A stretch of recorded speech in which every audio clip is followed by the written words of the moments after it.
या दोन्ही नेत्यांना बेड्या ठोकून त्यांची रवानगी तुरुंगाच्या गजाआड करण्यात आलेली आहे. मित्र हो, ना खाऊंगा ना खाणे दूंगा असं आश्वासन देत सत्तेत आलेल्या भारतीय जनता पक्षामध्ये लाचखोरी आणि आर्थिक घोटाळे करणारे नेते आता बहुचर्चित ठरू लागलेले आहेत. कर्नाटक मधल्या भारतीय जनता पक्षाचे आमदार चंदू लामाणी यांना 5 लाखाची लाच घेताना लोकायुक्त पोलिसांनी रंगेहात पकडलं. कंत्राट मिळवून देण्यासाठी त्यांनी 11 लाखाची लाच मागितली होती. अखेर 5 लाखावर तडजोड झाली आणि ही लाच घेताना या आमदाराच्या मुसक्या आवळल्या गेल्या. अर्थातच याची चर्चा सुरू असताना महाराष्ट्रामध्ये आणखी एका भाजपाच्या नेत्याला अटक करण्यात आलेली आहे. सातारा जिल्ह्यातील कराडमधील यशवंत बँकेच्या गाजलेल्या एका मोठ्या घोटाळ्यामध्ये राज्य सहकार परिषदेचे माजी अध्यक्ष माजी मंत्री शेखर चरेगावकर यांना आता अटक करण्यात आलेली आहे. जवळपास 112 कोटी रुपयाच्या कथित घोटाळ्याच्या प्रकरणी पोलिसांनी त्यांच्यावर ही कारवाई केलेली आहे.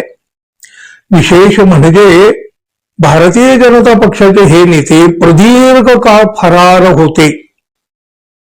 आर्थिक गुन्हे शाखेच्या पोलिसांनी मात्र रात्रीच्या अंधारात त्यांच्या मुसक्या आवळल्या आणि त्यांना अटक करून न्यायालयासमोर हजर केलं. त्यानंतर मात्र न्यायालयानं त्यांची रवानगी पोलीस कोठडीत केलेली आहे. आर्थिक गैरव्यवहार आणि निधी अपहाराच्या प्रकरणाचा तपास पोलीस करत होते. प्राथमिक चौकशीनंतर पुराव्याच्या आधारे पोलिसांनी ही कारवाई चरेगावकर यांच्यावर केल्याचं सांगितलं गेलेलं आहे. याच प्रकरणामध्ये चरेगावकर यांचा दत्तक भाऊ विठ्ठल कुलकर्णी याला या आधीच अटक सुद्धा केलेली आहे. कराड शहर पोलीस ठाण्यामध्ये गेल्या वर्षी 12 ऑक्टोबर 2025 रोजी यशवंत कोऑपरेटिव्ह बँकेच्या सर्व संचालक मंडळ, 5 वरिष्ठ अधिकारी आणि या चरेगावकर यांच्या नातेवाईकांच्या सह जवळपास 50 जणांच्या विरोधामध्ये गुन्हा दाखल करण्यात आलेला होता.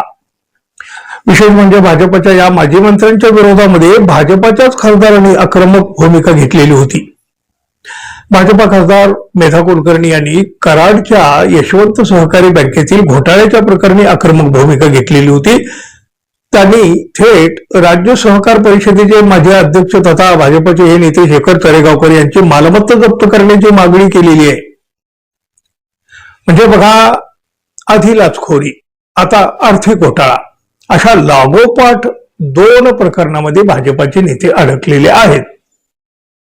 या दोन्ही नेत्यांना बेड्या ठोकून त्यांची रवानगी तुरुंगाच्या गजाआड करण्यात आलेली आहे.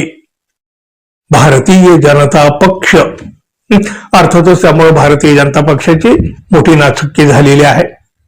इतर पक्षापेक्षा आमचा पक्ष वेगळा असं सांगण्याचा अधिकार अजूनही भाजपाजवळ आहे का? तो उरलेला आहे का? आणि एवढं घडून हे भाजपाचे नेते अजूनही भाजपाला इतर पक्षापेक्षा वेगळा मानणार का किंवा तसं भासवणार का? तुम्हाला काय वाटतं मित्रांनो? जरूर सांगा. धन्यवाद. पुन्हा भेटू. नमस्कार.